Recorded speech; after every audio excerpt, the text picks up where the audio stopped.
اللہ کے نبی کریم صلی اللہ علیہ وآلہ وسلم 10 خصلتیں ناپسند فرماتے تھے۔ زردی یعنی خلوق کو سفید بالوں کے تبدیل کرنے کو، تیبند ٹخنوں سے نیچے لٹکانے کو، سونے کی انگوٹھی پہننے کو، بے موقع محل اجنبیوں کے سامنے عورتوں کے زیب و زینت کے ساتھ اور بن ٹھن کر نکلنے کو، شطرنج کھیلنے کو، معاوضات کے علاوہ سے جھاڑ پھونک کرنے کو،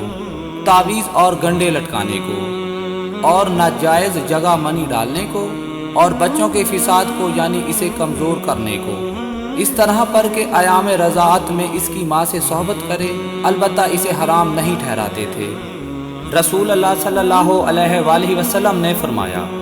10 چیزیں فطرت میں سے ہیں: مونچھوں کے بال تراشنا، داڑھی بڑھانا، مسواک کرنا، ناک میں پانی ڈالنا،